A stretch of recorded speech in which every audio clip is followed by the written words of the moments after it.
Hello guys, I Chetan welcome you all to Bankpedia Education. So today in this lecture we will discuss about inequalities. Inequality अगर जैसे कि मैं हमेशा करता हूँ, पहले हम टॉपिक के ऊपर उसके टॉपिक से ही क्वेश्चन का या उस टॉपिक का मतलब निकालने की कोशिश करते हैं. अगर देखो इक्वालिटी की अगर हम बात करें तो आप लोगों ने मैथ्स में पढ़ा होगा.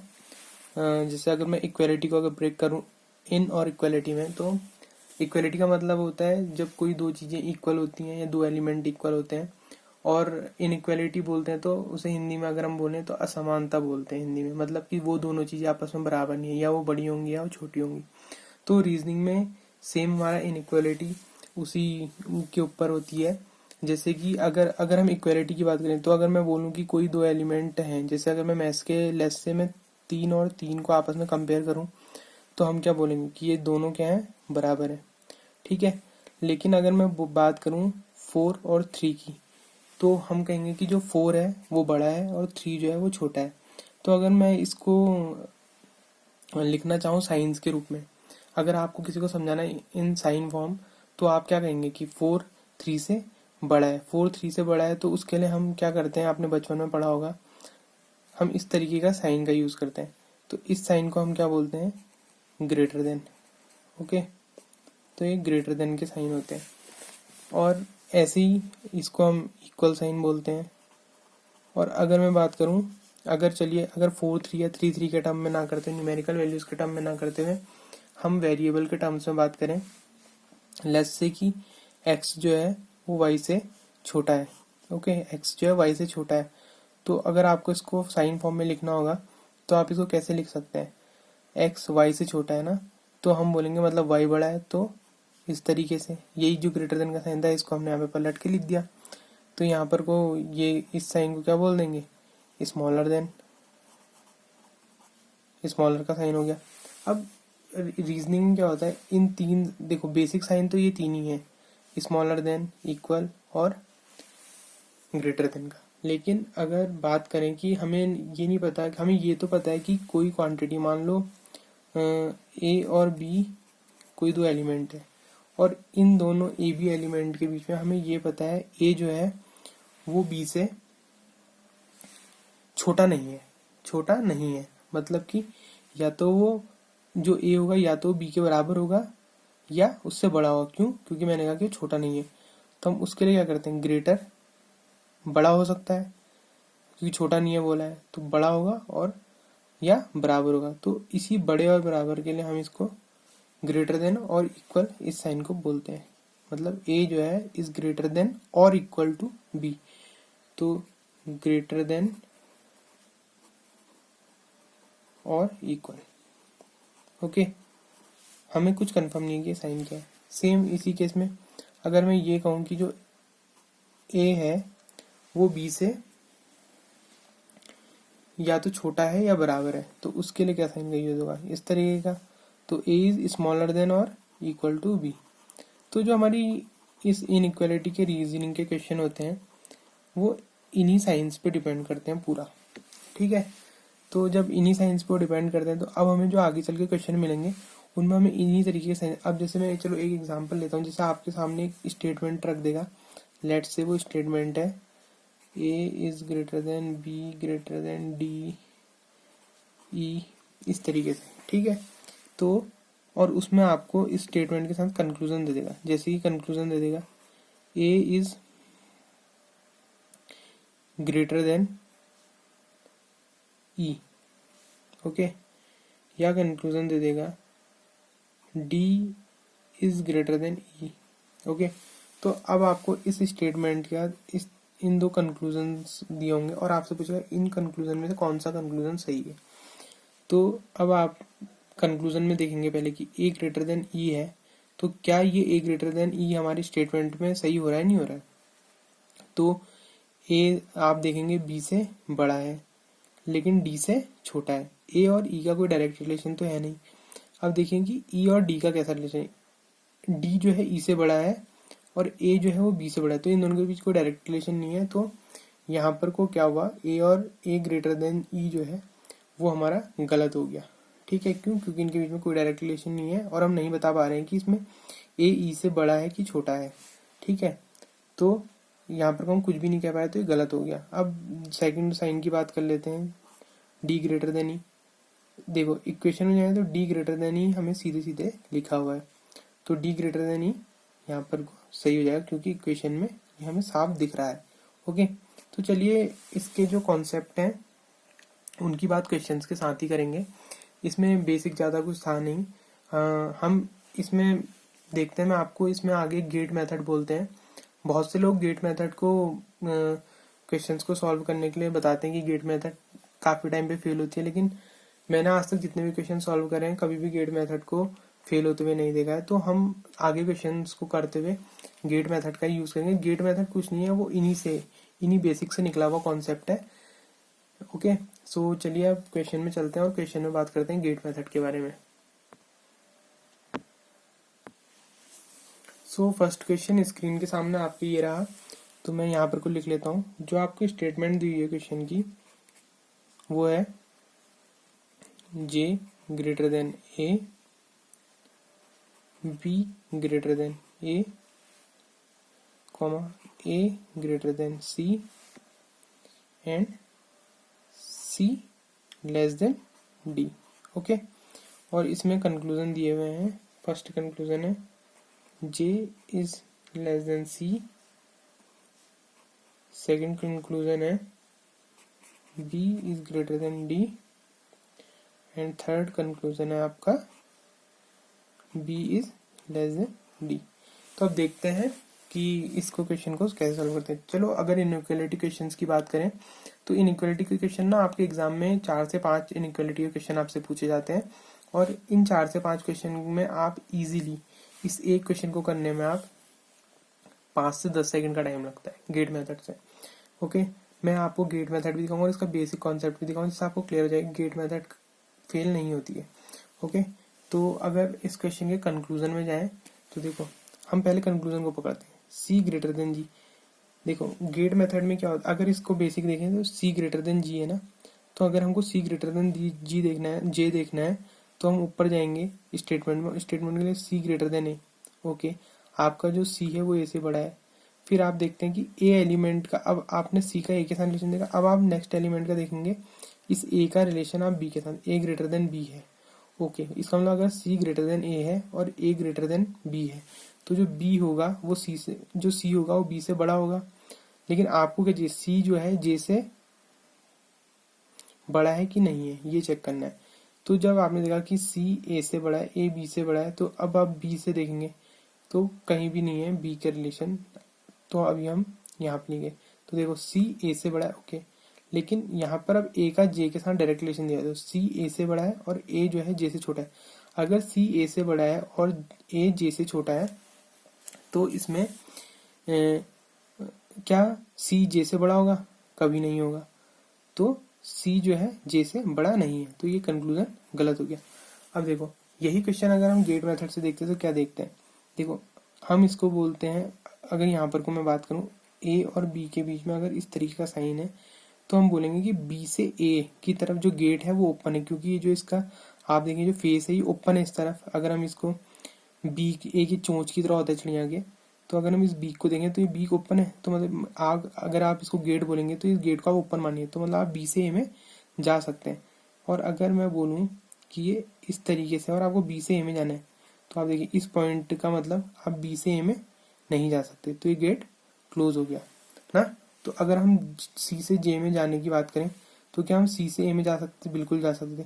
क्या हम ए से जे में जा नहीं जा सकते? तो ये कैंसिल हो गया। अब let's say second option, B greater than D. B greater than D में अगर हम देखें, क्या बी से हम देखें वो स्टेटमेंट में बी का है, बी यहाँ है, बी किसके? ए से रिलेशन है। ओके, तो क्या हम बी से तो ए में हम जा ही नहीं पा रहे हैं, तो हम बी से ए में नहीं जा पाएंगे। उसका अगर हम बी से कोई और अगर हो सकता था, अगर यहाँ पे हमारे बी के साथ कोई दूसरा रिलेशन होता हम वहाँ चेक करते, लेकिन बी के हमारे सिर्फ ए के साथ रिलेशन है, तो हम यहाँ बी से ए में नहीं जा पा रहे, तो हम हमारा डी के साथ इसका कोई रिलेशन निकला, तो ये ऑप्शन भी गलत हो गया। तो चलते हैं थर्ड ऑप्शन की तरफ, D greater than B. Okay, statement में चलिए, D greater than C, open है, open gate C, open gate A, open gate B. तो देखो डी से सी गए, सी से ए गए, ए से बी गए, तो मतलब डी जो ग्रेटर देन बी है, ये ऑप्शन हमारा सही हो गया। तो आपका option option third follow, only third follow, मतलब ऑप्शन सी जो है वो करेक्ट हो जाएगा। ठीक है, तो इस तरीके से इसमें गेट मेथड के क्वेश्चन होते हैं। अभी इसमें मैं आपको आगे चल के प्रायोरिटीज के बारे में बात करूँ कि इन साइंस में हम किसकी प्रायोरिटी किसके ऊपर लेते हैं। तो नेक्स्ट क्वेश्चन आपकी स्क्रीन के ऊपर ये रहा। नेक्स्ट क्वेश्चन आपकी स्क्रीन के ऊपर ये रहा। इसमें मैं क्वेश्चन यहाँ पे लिख लेता हूँ, P greater than Q greater than R। Next है R greater than S greater than R less than S, S less than T। और फिर उसके बाद नेक्स्ट लाइन है Q less than M less than N and less than S। ठीक है, और इसमें हम देखते हैं कंक्लूजन आपको क्या दिया हुआ है। कंक्लूजन दिए हुए हैं दो। फर्स्ट कंक्लूजन आपका है N greater than R and second conclusion आपको दिया हुआ है S greater than P। Okay, तो गेट मेथड से अगर इसको सॉल्व करें N ग्रेटर देन R, तो हम सबसे पहले N ढूंढते हैं। ऊपर कहाँ पे लिखा हुआ है, यहाँ पे N है। N से हम गए M, M से गए Q। ठीक है, ये तीन हम यहाँ तक Q तक जा पा रहे हैं। N जो है Q से बड़ा है। उसके बाद यहाँ पे दिया हुआ है हमें Q greater than R, which mean N greater than Q, N greater than M, M greater then Q greater than R। तो मतलब आपका N जो होगा वो R से बड़ा होगा और ये ऑप्शन सही हो गया। S greater than P, S यहाँ भी है, S यहाँ भी है।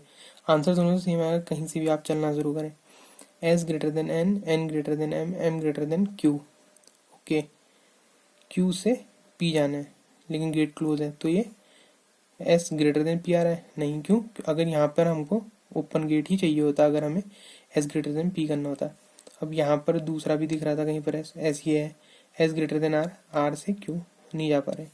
अगर हमको S से ग्रेटर देन P करना तो हमको S ग्रेटर देन R, तो यहाँ पे स्मॉलर क्या होता है, ये सारे साइन ग्रेटर चाहिए होते, तो ये गलत हो गया। मतलब आपको ऑप्शन 1 फॉलोज आ जाएगा, ओनली 1 फॉलोज यहाँ पर को। ठीक है, तो ये तो थे आपके बहुत बेसिक क्वेश्चन, मैंने आपको समझाने के लिए लिए हुए थे। अब थोड़ा सा एग्जाम में इतने इजी लेवल के क्वेश्चन नहीं आते, कोई ग्रेटर देन इक्वल के साइन मिक्स होते हैं। तो ना एक मैं आपको बेसिक बताता हूँ कि साइंस की प्रायोरिटी क्या होती है। अगर हमारे पास हमको कुछ इस तरीके के साइंस आ दिए हैं, ग्रेटर देन इक्वल और इक्वल, ये तीनों साइन आपके पास है। ठीक है, तो इन तीनों साइंस में अगर कोई आपकी प्रायोरिटी रहेगी, मतलब अगर ये तीनों साइन है, लेस से कि इनके बीच में जो रिलेशन होगा, यहाँ पर को A है, यहाँ पर को B है, चलिए यहाँ पे लिखो A greater than B greater than equal to C equal to D है। तो अगर आपसे पूछें कि A और D के बीच में इसका कंक्लूजन क्या निकलेगा, आप इससे कंक्लूजन क्या निकाल सकते हैं इन तीनों साइन से, तो इन तीनों साइंस के बीच में जो प्रायोरिटी हमेशा रहेगी, फर्स्ट वो ग्रेटर देन की रहेगी, उसके बाद ग्रेटर देन इक्वल टू की रहेगी। तो अगर हम पूछें, देखो अगर हम कहें कि A और D के बीच में आप क्या साइन, A B से बड़ा है, B C के बड़ा है बराबर है, C D से बराबर है, तो इसका मतलब A जो होगा वो B से तो बड़ा होगा ही होगा और C से ही बड़ा होगा। क्यों? क्योंकि इनके बीच में ग्रेटर देन साइन हमें साफ साफ बता रहा है कि बड़ा है, और C D के बराबर है, तो जो भी रिलेशन इनका C के साथ होगा वही सेम रिलेशन D के साथ होगा, क्योंकि C और D आपस में बराबर है। तो A और D के बीच अगर हम रिलेशन लिखें तो क्या रिलेशन होगा, A ग्रेटर देन D का कंफर्म रिलेशन। तो देखो प्रायोरिटी किस साइन को लिखें, ग्रेटर देन साइन को। ये अगर इस तरीके से ओपन गेट में तीनों है तो प्रायोरिटी हमेशा ग्रेटर देन साइन की रहेगी। उसके बाद अगर B ग्रेटर देन D की बात करें तो B greater than equal to D होगा। क्यों? क्योंकि यहाँ पर कोई इक्वल का साइन है, B greater than equal to D ही होगा, ये हमें इस स्टेटमेंट से पता चला। सेम चीज अगर हमारे पास इनके अलावा कुछ इस तरीके के साइन है हमारे पास, लेस देन इक्वल टू और इक्वल टू, इसमें भी जो हमारी प्रायोरिटी होगी वो किन की होगी, फर्स्ट प्रायोरिटी हम देंगे लेस देन को और सेकंड प्रायोरिटी देंगे लेस देन इक्वल टू को। ओके, सेम चीज अगर हमारे पास कोई E F G H I J इस तरीके के हैं, तो अगर हम इनमें कहें कि H का F के साथ रिलेशन बताइए, इस H का इस F के साथ रिलेशन बताइए, तो इस H में आप F में इस तरफ जाएंगे, S से F की तरफ जाएंगे, तो H और F के बीच प्रायोरिटी किसकी होगी, इस ग्रेटर देन के साइन की। इससे देखो H G से बड़ा है और G F से बड़ा है, तो आप कंफर्म कह सकते हैं कि जो H होगा वो हमेशा F से बड़ा होगा। ठीक है, और अगर बात करें यहाँ पर को जी साइन की, तो जी हमेशा एफ से बड़ा होगा। अच्छा, अगर यहाँ पर को ई और एफ के बीच इस ग्रेटर देन साइन के अलावा greater than and equal to का साइन होता है, तो आप फिर यहाँ पर क्या कहते हैं कि जी और ई के बीच में जो रिलेशन आप डिफाइन कर सकते हैं वो हमेशा ई ग्रेटर देन इक्वल टू जी का करेंगे। ओके, तो इस तरीके के इनके बीच में प्रायोरिटीज रहती है। अब थोड़ा सा इन बेसिक लेवल से ऊपर लेवल के क्वेश्चन देखते हैं। तो नेक्स्ट क्वेश्चन आपके सामने ये रहा। तो थर्ड क्वेश्चन में आपके सामने ये रहा, मैं इसको लिख लेता हूँ। m greater than equal to s comma k less than a, s equals to t, a greater than y। फिर नेक्स्ट स्टेटमेंट आपकी है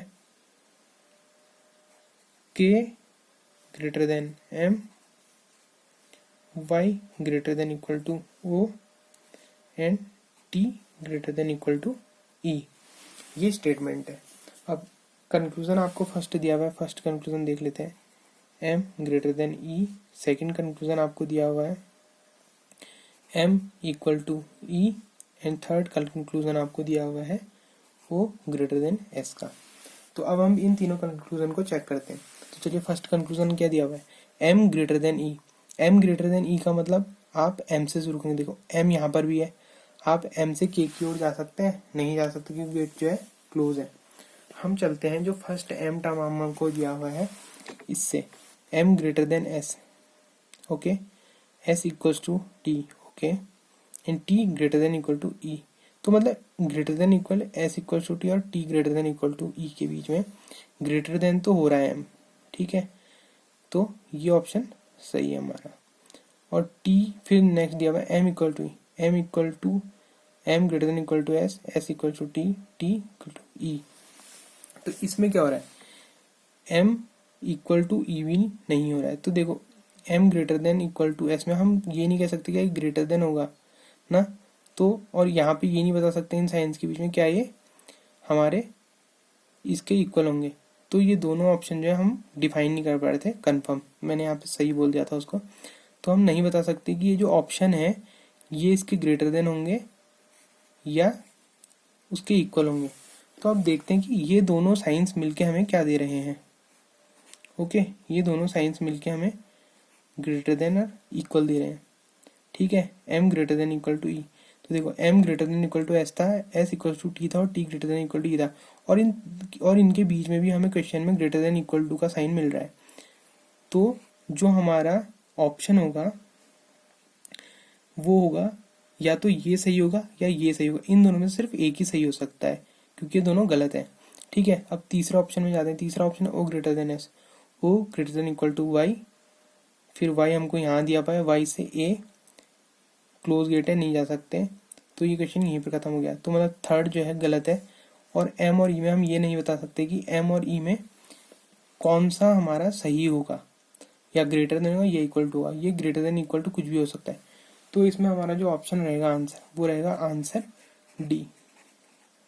ओके, तो हमारा इसका मतलब कि जो क्वेश्चन है वो आइदर और वाली कंडीशन का हो गया, जिसमें हम ये नहीं बता सकते कि एक बड़ा होगा उसके बराबर होगा। आइदर और के टर्म में हमेशा अगर आपको कोई एक साइन ना मिल रहा हो, किसी एक साइन में आप नहीं बता पा रहे हो क्या होगा, तो आप देखेंगे कि वो हमको एट द एंड रिजल्टेंट क्या दे रहा है। रिजल्टेंट हमको यहाँ पे ग्रेटर देन इक्वल टू का मिला, और ऊपर क्वेश्चन की स्टेटमेंट में जाने पर भी हमको ग्रेटर देन इक्वल टू ही रिजल्टेंट में मिल रहा था। तो हम ये नहीं बता पाए कि m इससे e से बड़ा होगा या उसके बराबर होगा, तो इस वजह से यहाँ पर को हमारा आइदर और वाली कंडीशन सही है। ओके, तो नेक्स्ट क्वेश्चन में चलते हैं। नेक्स्ट क्वेश्चन आपके सामने है, नेक्स्ट क्वेश्चन आपके सामने है स्क्रीन पे। स्टेटमेंट लिख लेता हूं मैं, g greater than equal to c, a less than b, c equals to d, a greater than f, b greater than d, h equals to e, and next है e less than f। Okay, option लिख लेते हैं। First option है G greater than B, second option है A greater than H and third option है C equals to H। Okay, तो check करते हैं फर्स्ट ऑप्शन के लिए। फर्स्ट ऑप्शन आपके पास है G ग्रेटर देन B का, तो G में चलते हैं। यहाँ G से C गए, जा सकते हैं, C से D जा सकते हैं। अब D से B नहीं जा सकते, क्यों? क्योंकि जो D है वो B से छोटा है, तो ये ऑप्शन क्या हो गया? गलत हो गया। और देखो, अगर ऐसा भी देख सकते हैं कि अगर G greater than equal to C के बीच में और C इक्वल टू D और B इक्वल टू D के B ग्रेटर देन D के बीच में जो हमारा हो रहा है, इसमें हमारे ये दोनों यहाँ पर को ये अपोजिट साइंस मिलने की वजह से, यहाँ पर को G ग्रेटर देन B वाली कंडीशन जो है वो गलत हो जाएगी। ठीक है, उसके बाद A ग्रेटर देन H में जाते हैं। A से H, A से गए F, F से गए E, E equal to H। तो देखो A ग्रेटर देन F है, कन्फर्म है। F ग्रेटर देन E है, कन्फर्म है। E equal to H। अब इस E की जगह अगर चाहे E हो या H हो, बात एक ही है। तो A से F, F से E मतलब H, तो A ग्रेटर देन H जो होगा सही होगा।